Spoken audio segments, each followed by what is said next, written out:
Okie dokie, friends, we're gonna go ahead and get started. This is definitely set to the wrong mic. Does anyone have earbuds in that can check volume for me? Okay, thank you, Brian.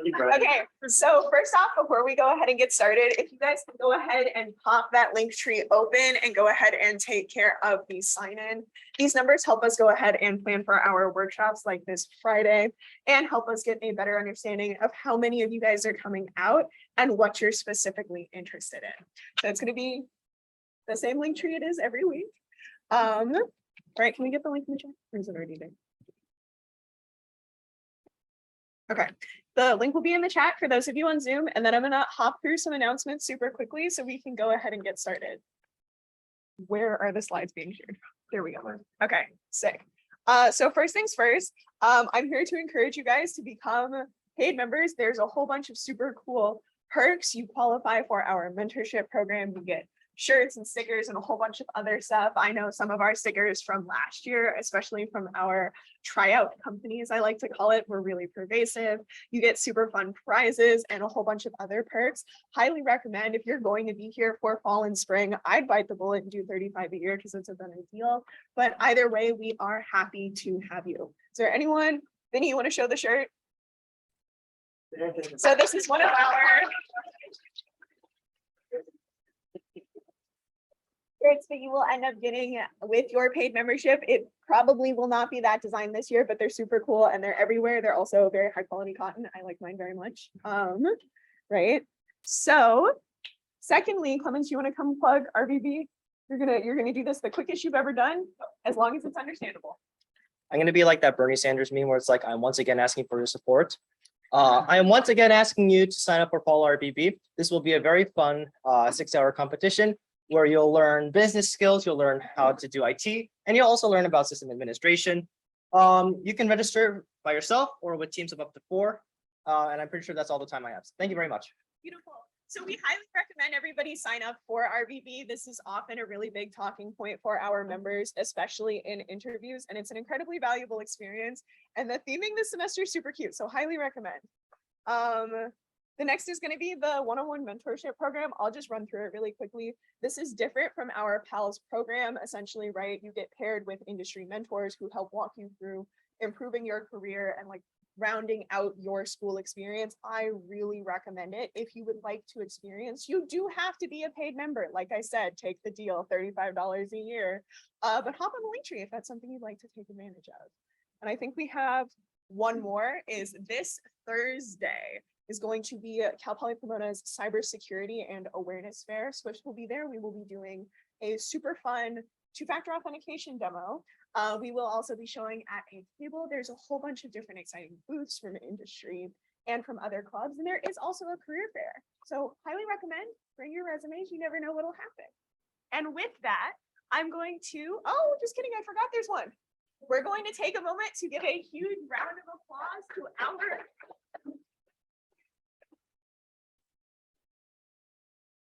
first place Hivestorm team. I think, Dylan, you are the only one from said team here.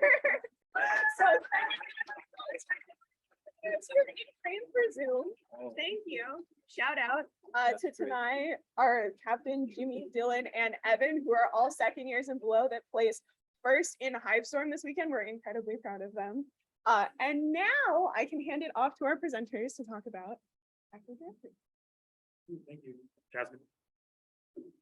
Yes, so today is going to be all about Active Directory, which is my favorite topic for pen testing and hacking. So I'm pretty excited about this.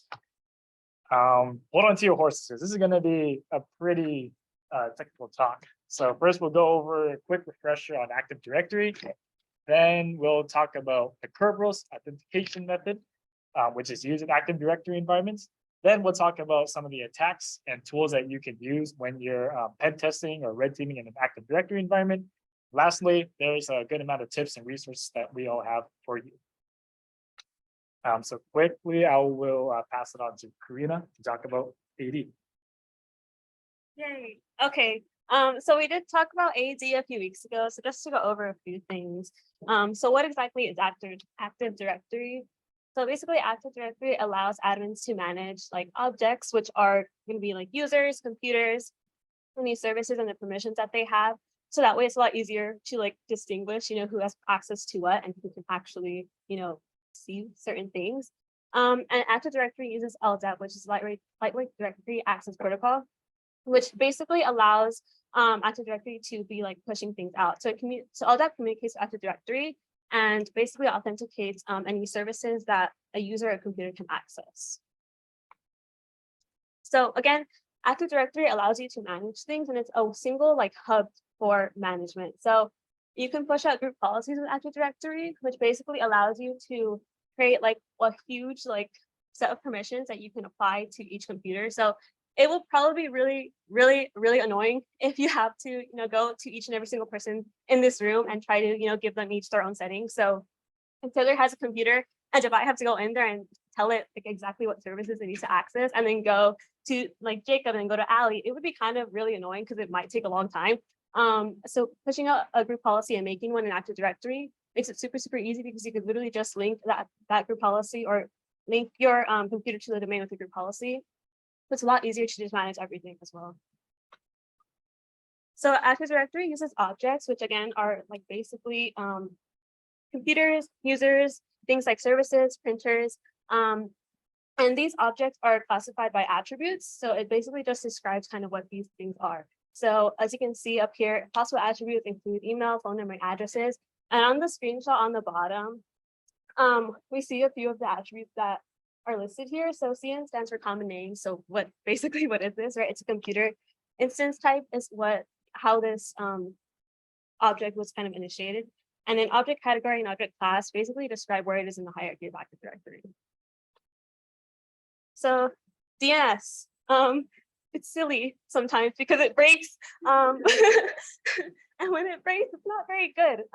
Basically, does anyone know what DNS does or is? Allows you to translate a location on campus. Wow, you're so smart. Good job, Clemens. So yeah, DNS is domain name service. So basically, it allows you to translate all that information, right? And if your DNS is broken, it can't properly do the translation. So your computer will not be able to connect to your domain, which means that things might not work as expected and you might not get, access to the things that you actually need. So it basically allows you to like connect to it and then authenticate. So if you aren't able to authenticate into your DNS, you probably won't be able to access the things that you need to properly perform, whatever tasks you need to do. And now our wonderful President Taylor is going to talk about Kerberos.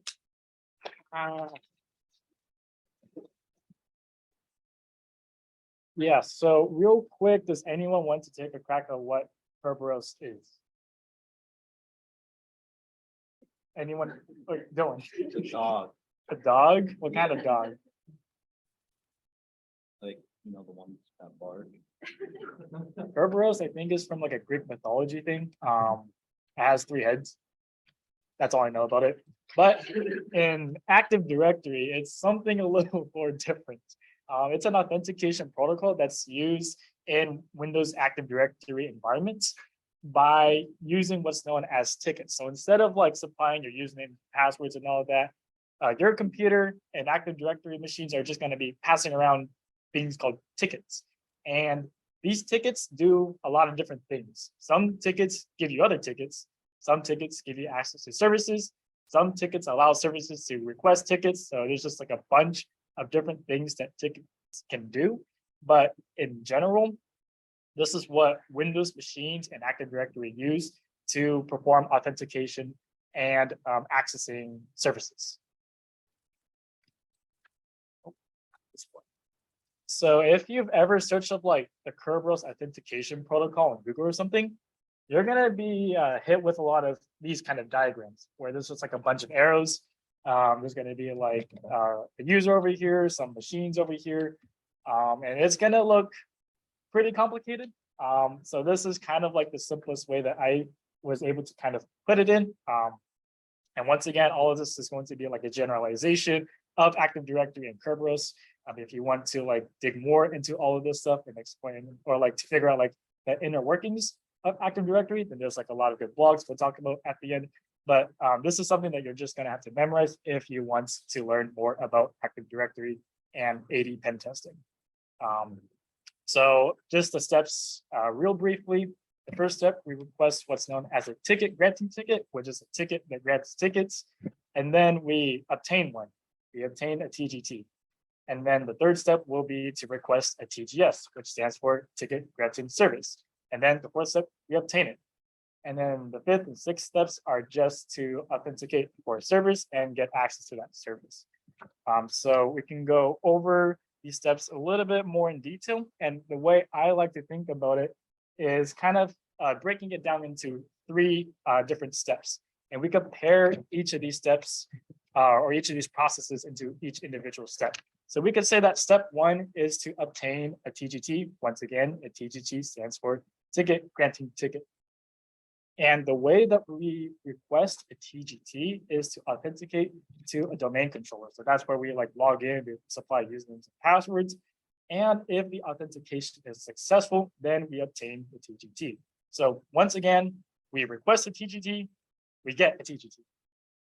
This TGT allows us to request what's known as a ticket granting service or TGS. And if we go into the next step, step 3 and step 4 are all about requesting what's known as a TGS.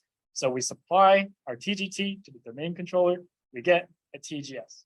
And what this TGS allows us to do is to access a specific service. And that service is specified in within the contents of this ticket granting service. So depending on what service is included in this ticket, you will only be able to access services within those. And then last but not least, we authenticate to a specific service by presenting our TGS. And then if successful, then we receive access to that service. So once again, let's pretend that Dylan is the domain controller. Hi, Dylan.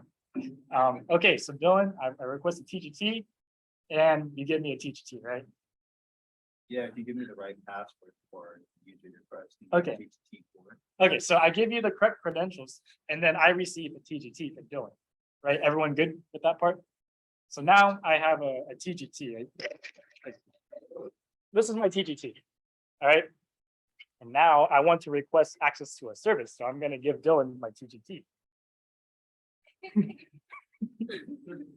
Wow, this TGT looks real to me. All right, Dylan is saying that the TGT looks real and it's valid. I So have a TGS. now I have what's known as a TGS from Dylan. So now let's say Karina is the service. Karina, I saw that you were hosting a web server. Can I have access to your web server? Sure. Okay, Karina says yes. So basically that is kind of how Kerberos works. That's a pretty good demonstration right there. But if you do want to learn more about this, this is going to be something that feel free to get lost in the sauce in here because there's like so many things that are involved with this. But this is basically the generic steps: TGT, then TGS, then service. Okay. All right, now everyone good with the Kerberos authentication?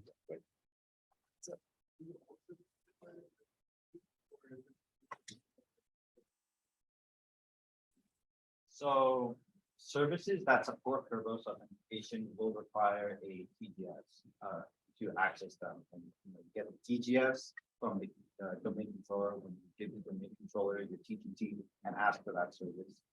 Usually that process is sort of automated in the sense that when you log in, you already have. Usually that process is sort of automated because when you log in, you also happen to grab a TGT for the person you logged in as. So then now let's just say I try to access a service, right? The KDC is going, I'm going to send a request for a TGS to the domain controller, and then I'm going to get the service ticket back, and then I present the service ticket to the service, and that kind of happens like all at once. But it's like 6 individual steps technically. Oh yeah, quick clarification. When we mentioned about like services in here, we're talking about services that are like part of Active Directory. So things like IIS or SMB, those services are like tied into Active Directory.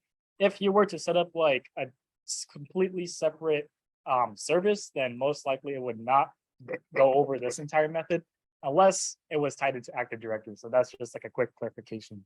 We talk about services, we talk about the services that are incorporated with Active Directory. Okay, so AD attacks. So there's a lot of AD attacks. This is just like very few of them. And when I say very few, there's like a lot still. There are, I mean, on the left, you can see there's ACE rep roasting, curve roasting, DC sync, passing the hash, PSXX. And then we also have NTLM relayings, SMB shares, MS SQL services, which are fairly common, group policy preferences, and then there's also Active Directory certificate services. I'm going to be going over each of these more in depth. So yeah, don't worry about it. I'm not, if you haven't heard of any of these, I'll cover it all. Oh. And here are the tools associated with a lot of them. It's also a lot of tools, but there's a lot more tools than just this. There's the in-packet scripts. These are Python scripts on a Kali Linux machine, although you can download them on any machine. It's on a GitHub repo, but they're available on Kali by default, which is convenient. For the in-packet scripts, you have something called get user SPNs, which is used for Kerberos attacks, get NP users, which is used for AS rep roast attacks, PSXX, which is used for PSXX, MS SQL client, which is used to interact with MS SQL services. There's also NTLM Relay X, but I put it in others for some reason, so you can ignore that. Imagine that's on the left. In the middle, we have the Ghost Pack. These are executables, so they have to be run on Windows, or they're executables like EXEs. So you have to run them on Windows systems. These ones are good.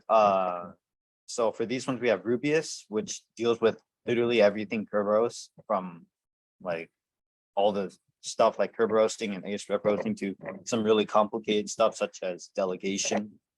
You have things like Sharp DP API and SharpUp, which are used for some other Windows stuff that we won't be covering here. There's also Certify, which is used for Active Directory certificate services. And then for other tools, these are just kind of like everything else that don't fall under the first two umbrellas. We have Mimikatz, which is the very well-known password dumping executable that has to be run on Windows. Then you have Certify, which is a Python script, which is essentially just certify, except it's a Python script, so you can run it from remote. You can run it remotely. There's CrackMap exec, which is a tool that's essentially a wrapper for in-packet, but it's also very useful. NTLM Relay except that's in-packet. Then there's some tools called Responder and Invey. These are poisoners. I'll go over that later. There's Bloodhound, which is used for mapping out an Active Directory domain. And then there's Power View and Chart View, which are tools to also map out an Active Directory domain, but manually. Bloodhound automates that. Is it? Which button is it? It's down or right. Oh, that's crazy. Okay. Okay. So with an AS rep roast attack, there are very few requirements for this attack. You don't need any sort of authentication. And as long as you have contact with the domain controller, so as long as you can hit it on a network level, you can perform this attack. So what this attack is doing is you're going to be requesting a TGT for a user that has something called do not require pre-auth. And this is going to get you essentially a password hash for the user that you're requesting a TGT for. And the reason why this happens is in the first two steps of Kerberos authentication, it's where you request and you receive a TGT, if we remember what Taylor was saying. Now, the thing is, to essentially validate this TGT, the TGT is partially encrypted with the a hashed password. No, wait.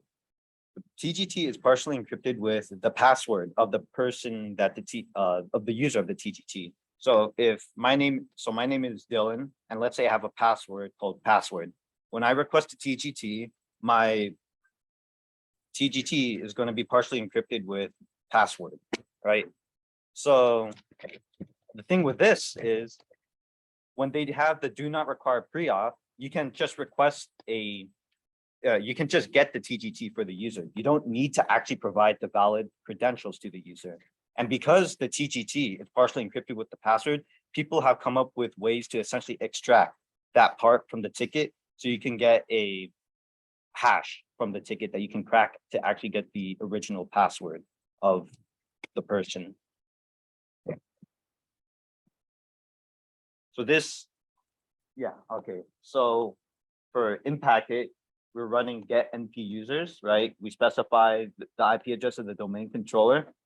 We could specify a whole list of users or a specific user, and then a domain name at the end. You can see here, it's in this command, they're specifying a users list, right? So that's why there's a whole users file, users.lst. And it's going to try to run the AS rep roast attack on all the users in the user list. You can see the first user, audit 2020, does not have that setting on, so they couldn't grab a hash rate. But the second user, I think it's called support. The second user called support actually had that option checked off, so they were the tool was able to extract a hash for them. Okay. Next up, we have the Kerberos, which requires authentication, and it's somewhat similar to an AS rep roast. And the way it works is using authentication, you get the hash of a service account. But remember, to actually get to gain a service ticket, we need to provide a TGT. So for the whole breakdown of this, we go through the first two steps again. We request a TGT and then we get the TGT. Then steps 3 and 4, we use our TGT to get the service ticket, right? And then we get the service ticket. Now, just like how the TGT is partially encrypted with the password hash of the user the TGT is for, the TGS is actually partially encrypted with the password of the service account associated with the service. Because in Active Directory, accounts that you can log in with run services. So when you get TGS, it's partially encrypted with the password of that service account. So just like with an AS rep roast attack, you can extract a password hash for that service account, and then you have to crack it so then you can get the actual password. So you can see here is similar case. This time they're running impacted get user SPNs, specifying a domain name, a user domain user, and then a password. So that's the whole pen testing. Specifying the IP address of the domain controller and then requesting for tickets. So this script picks up that there is a service account, right? There is a service account with the name mmandy, and the service that the account is running is called SIFS DC, right? And because we authenticate successfully, we're able to get the ticket to the service, and then the impacted tool is able to extract this really long password hash for this account that we would have to be able to crack. The caveat to this attack is if they're using a strong password, right? Even if you extract the hash, if you can't crack it, then it's still worthless. So by having a strong password on your service account, this attack is kind of useless. And also, going back to this thing though, remember how we were talking about in AS rep roasting, users can have this option where they don't require authentication to receive the TGT. Because of this, users that are AS rep roastable can also be used to run a Kerberos attack, because you can immediately get a TGT for them, and then from there you can get TGS and then extract the hash from it. Now we have the DC sync attack, and this requires high privileges on the domain. So something like a domain admin or maybe a misconfigured user. And what this does is you will get, when this attack is successful, you will get something called an NTLM hash and Kerberos keys for every single domain user in that domain. And the way this works is by having high privileges, the attacker is able to run a tool. The tool asks the domain controller, hey, can I replicate all the records in the domain? And the domain controller sees that you're high privileged, so like, yeah, go for it.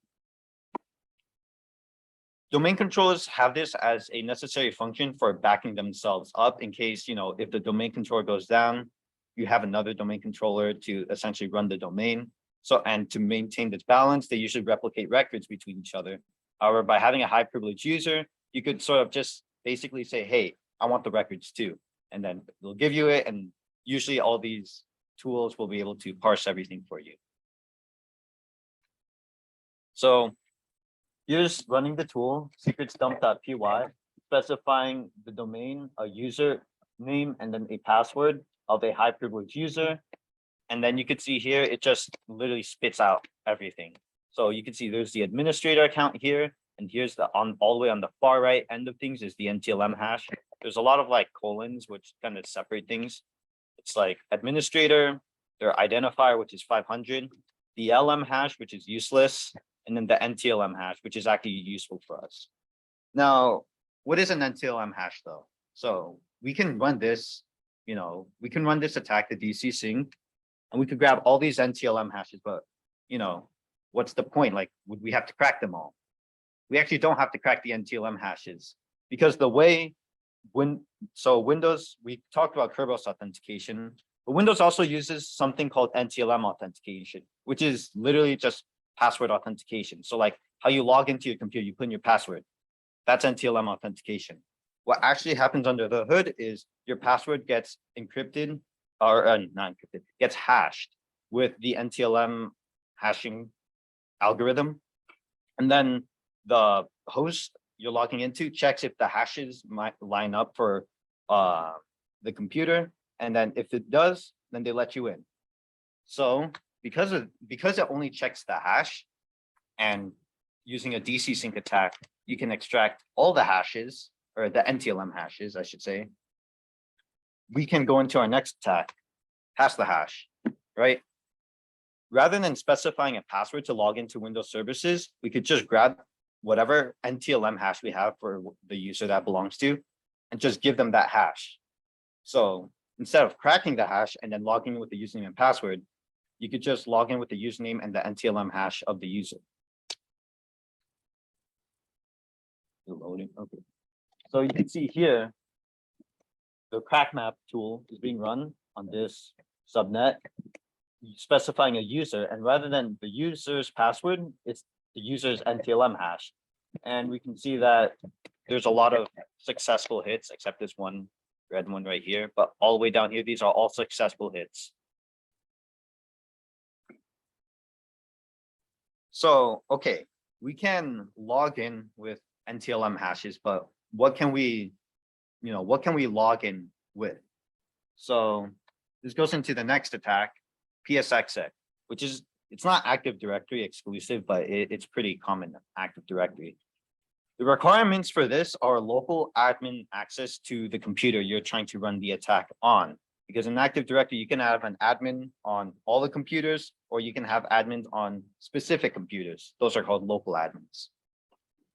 The way this attack works is by providing local admin credentials, either username, password, or username and hash. You can, the attack will upload malware onto the computer and it'll essentially just run it.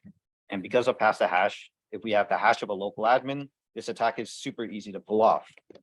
So the way it actually works is it authenticates to the SMB and or the RPC services of the victim machine, right? Providing username hash or username password. And then from there, your malware is uploaded to SMB. Then the RPC service will create a Windows service. Windows services run under system by default, which is like the highest privilege. And then RPC will start the service. So, pass the hash, malware gets uploaded, malware gets run, you get access to the computer. And here's the attack being pulled off. You can see they're running the impacted tool PSXX.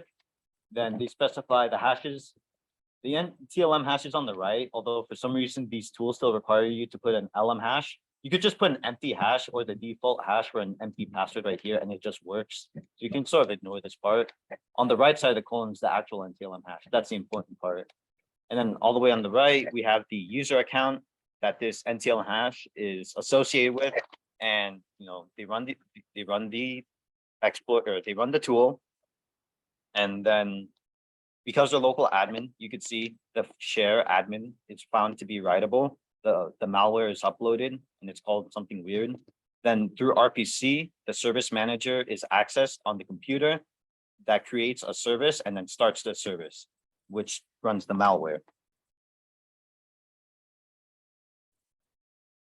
Okay, now for a complicated attack, the NTLM relay. Now, this is a fairly complicated attack. It is considered a man-in-the-middle attack. And because of this, there is no authentication that's actually required to perform this attack. It's just a relatively complicated setup.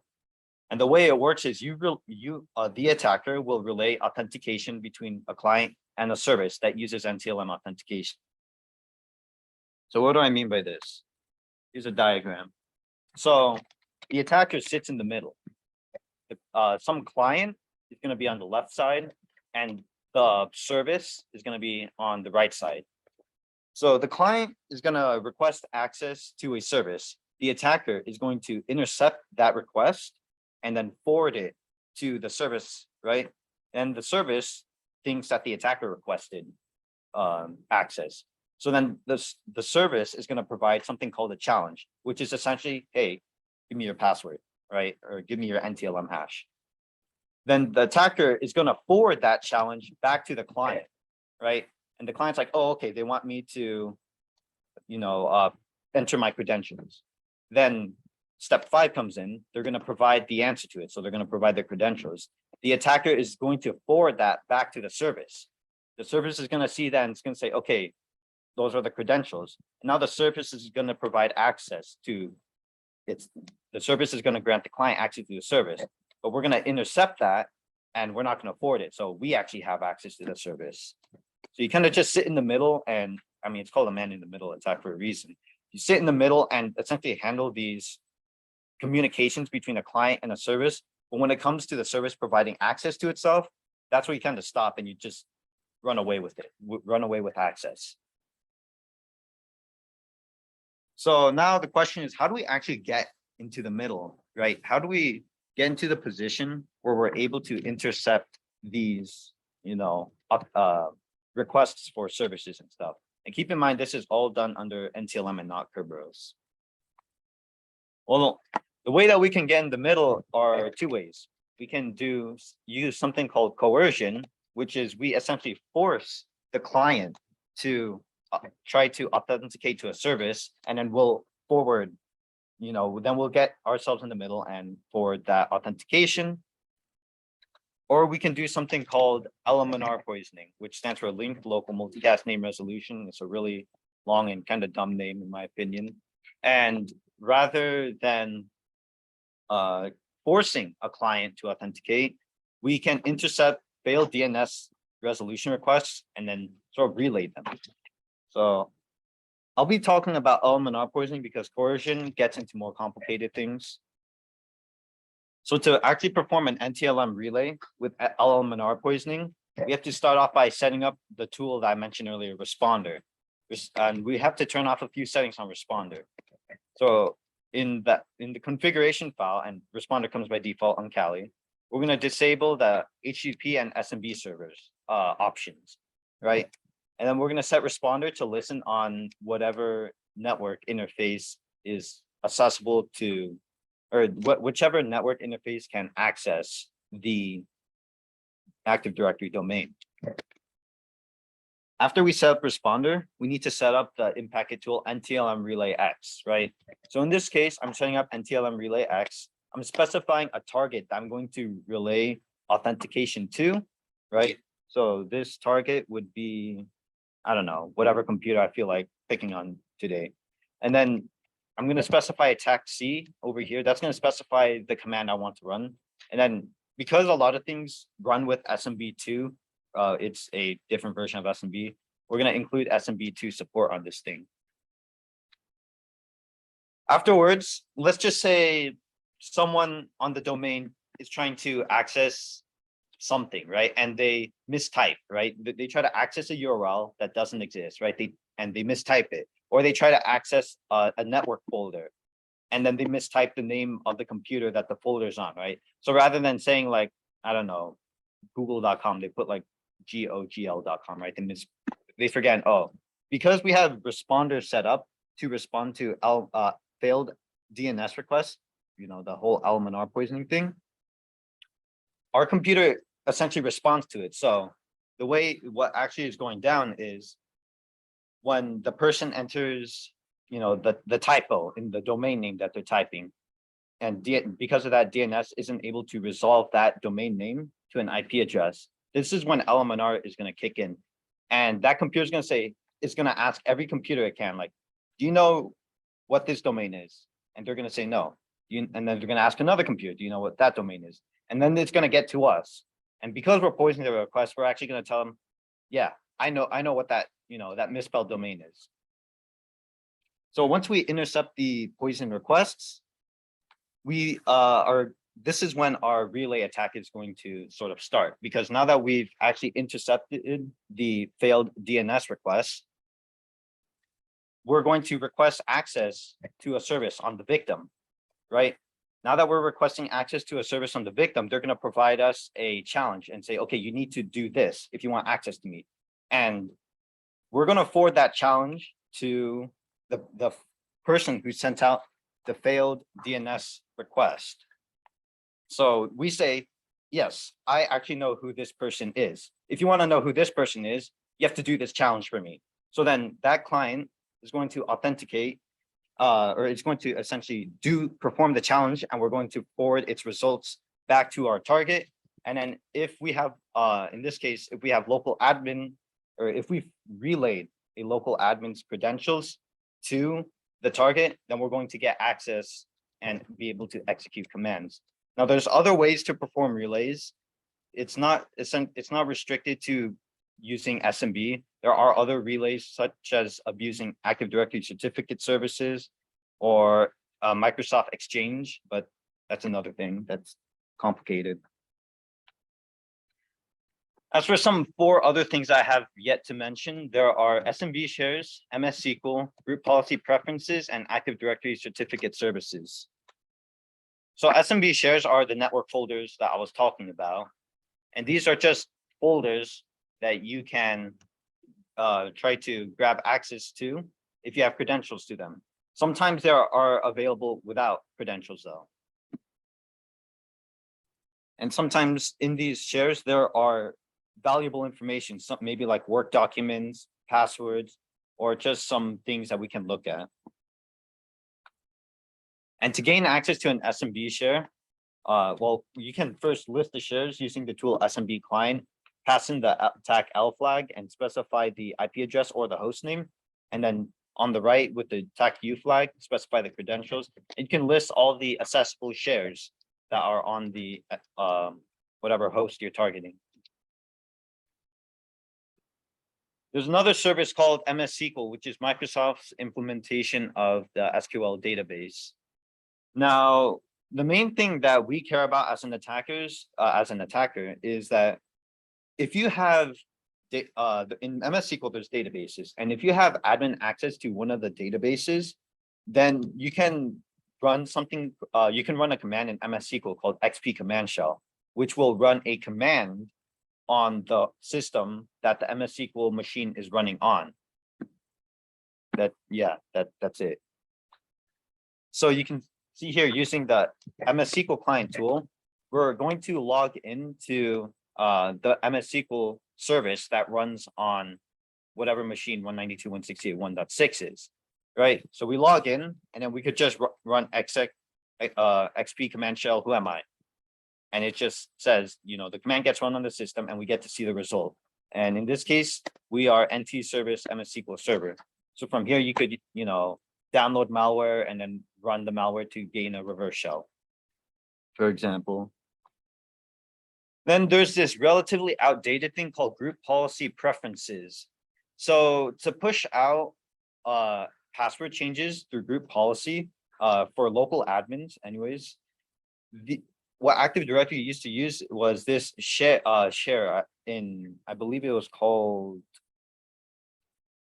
it was in the sysvol share on the domain controller. And there was this file called like groups.xml that would include the username and the encrypted password that the client machines in the domain would change their passwords to. So there's a username and password in this XML file. And then when the password change gets pushed out, the client machines on the domain will read this document and they see, okay, for the administrator account, they want me to use this password. So they'll decrypt the encrypted password, and then they will change, whatever password, whatever the password needs to be. Now, the weird thing about this is, so it was encrypted fairly securely. However, Microsoft published the key to decrypt all these passwords. So any password that was quote unquote encrypted in those in that file, you could just decrypt now because they use the same key for everything and it's public because Microsoft. So you can see here, there's the groups.xml file that I was talking about, right? And you can see the, in this case, the C password, right? This is the encrypted password. It's this really complicated string of text, right? There's a tool available on GitHub called GPP Decrypt. You just pass in that encrypted password and, because the key is public, it's able to figure out what the actual password was. Now there is Active Directory Certificate Services. So we've already went through NTLM authentication and Kerberos. Active Directory Certificate Services is another, well, it has a lot of uses, but it also is another form of authentication. And it also supports NTLM authentication too. So certificates, they can sign things, they can encrypt things to use SSL. So kind of like how you use HTTPS, there's a certificate on that website that encrypts traffic. Active Directory Certificate Services can do that too. But what we care about as an attacker is we can request certificates and authenticate with the certificates. Now, this doesn't sound too bad until, it's a Microsoft mode, and ADCS has a lot of room for error in its implementation that allows attackers to abuse it. So one of these abuses is called, the term for it that I keep hearing is called ESC 0. So for some certificates, when you enroll in them, the certificate authority, which handles all the certificate stuff, will allow the person enrolling to specify who they are. So I could be a low privileged domain user, and then I can say, hey, can I get a certificate for administrator? And because the certificate might be misconfigured, the domain controller or the certificate authority is going to say, oh, yeah, you can have it. Why not? So you can just get a free certificate to authenticate with the administrator using.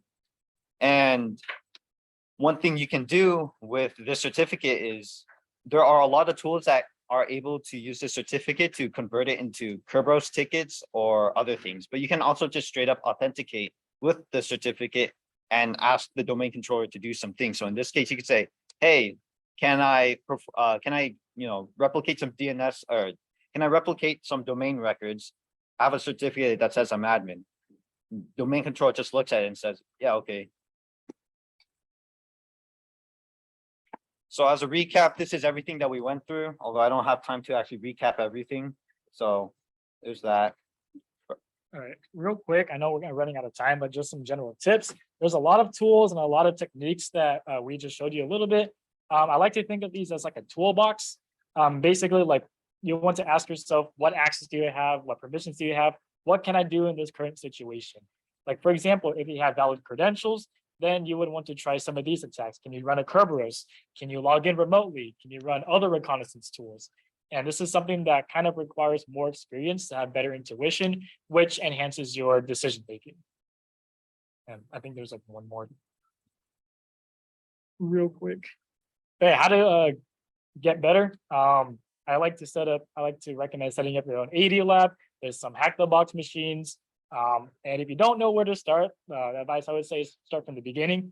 Don't worry about trying to learn like the basics and stuff. Just focus on learning as much as possible. Obviously, there are some concepts that are easier to understand than others, but I would say enjoy getting lost in the sauce. I know it's a lot of things to learn, but don't give up is what I'm gonna say. And some cool links. Those will probably be in the study guide later, but yeah, that's it from us. Any quick questions before we end here? All right, I think we're good. Have a great rest of your day. See you later, Z. And